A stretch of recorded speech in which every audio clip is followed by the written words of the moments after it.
how can you show disgust with the things that are around you.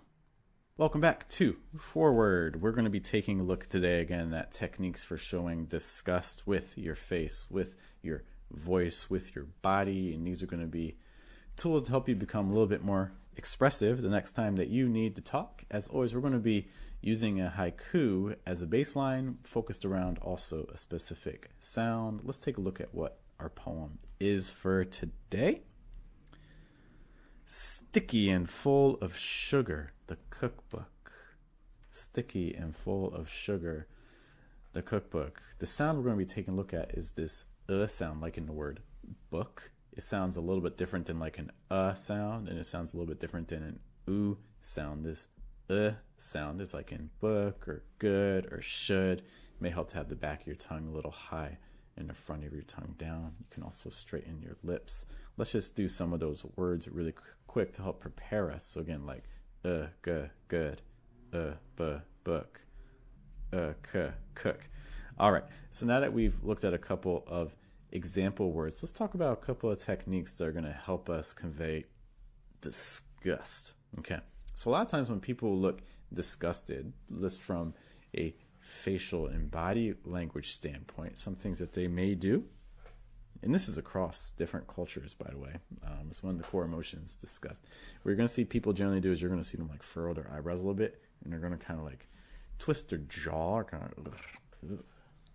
like, is this something like kind of like grosses you out? Think of things that you find to be disgusting, maybe like rotten food, or if you smell like rotten eggs or spoiled milk, or if you see someone behaving in a way that's gross. I know we have a 7-year-old that loves to do gross things. Welcome to parenting. So think about those sort of situations, and the face that you would make, and the hand gestures you would make, and things like that.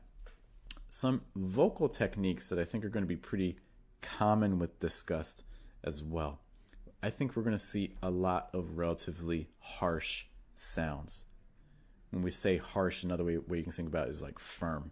Okay, firmness versus softness. If you've seen some of our other videos, then you're already aware, like, softness is kind of like this. It has a little bit more breath. It's not the same as whispering, but there's a lot of air moving through. The volume might be a little bit lower versus firm. This is firm. Okay, you might see some more exaggerated mouth movements when I make the sound. You're going to hear that the breath also tends to cut. Again, a lot of like falling intonation, like this. These are firm ways of talking. Firm, soft, firm, soft. Are you able to kind of bounce between both of those a little bit? So let's take a look again at our poem. And so let's look at our very first line. So we have sticky, just starting off with sticky. And see if you can hear a difference if I say them two ways. Sticky, sticky, sticky, sticky. What's the big difference there? Well, hopefully you can hear the difference again between firmness and softness. Hopefully you can hear as well that we're cutting the breath a lot more. So it's like st versus st, and key versus key. Sticky, sticky, sticky, sticky. It even sounds a little sticky, right? Your jaw almost gets kind of clutched together. Like it even becomes a little bit hard to open and close it a little bit because you're trying to put a lot of force onto it. Okay. You can even maybe imagine like holding something sticky in your hands, like you're trying to like imagine like you're holding like bubble gum or like glue or something like that in your hands. Like it's just sticky. Let's see if we can hold that for our next line as well. It's like full of sugar. Okay, let's put that with the first line too. It's like sticky and full of sugar.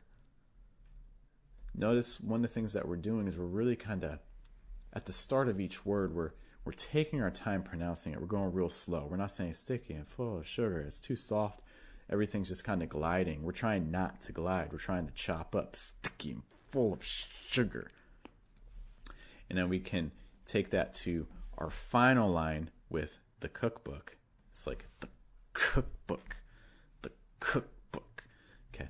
Notice that we have lots of heavy consonant sounds here, which are great for showing disgust. It's easy to make them a little firmer. Notice some things that we're doing. We're cutting into the vowel length. So we're not saying the cookbook, the cookbook. That's just, it flows, it's soft, it's gentle, the vowels get a lot of space. But if instead we switch the proportion, we put all of the weight onto the consonant sounds, that can help convey the emotion that we're going for, because we're a little bit disgusted. The cookbook, the, see how the breath cuts? The, I'm not saying the cookbook, cookbook, the cookbook. So let's put all of those notes together. We're trying to sound disgusted as we say this. Sticky and full of sugar, the cookbook. Sticky and full of sugar, the cookbook. One other thing that you can do here, I don't know if you noticed it, but something that can help make the words that you say pop a little bit more is if we play around with pitch. So let's think about what are the words we're emphasizing. So we're emphasizing sticky, full, sugar, and then cook. A lot of stresses, in all honesty. We're stressing almost every other word. Okay, so that's already going to make things kind of, honestly, stick together and stand out a lot more for this scene. So to make them pop even more, right before a stress, we're going to go extra low in pitch and be a little bit faster. It's like, compare sticky, full. Do you see how like the and, how soft and weak and fast it is? Sticky, full, sticky, full. It's like oh, sticky, full. That's going to help kind of launch the F sound and the sound on full. If I kind of do that technique with the and, full, full. We see this later as well. Full sugar, full sugar. Do you see sugar, sugar? It just kind of launches the sh sound on sugar. Of sugar, just kind of holding it, not really releasing until we get the sh, sh, sh, sh. We get one final movement like that where we get the cookbook. It's like cook, cook, the cook. So we're not saying the cook, we're saying the cook. You can again hear that breath gets cut on that schwa sound, that sound on the. One last time, let's try to just say it neutrally, not really focus on any of the emotions, things like that. And then let's try to read it one more time with disgust. Sticky and full of sugar, the cookbook. Sticky and full of sugar, the cookbook.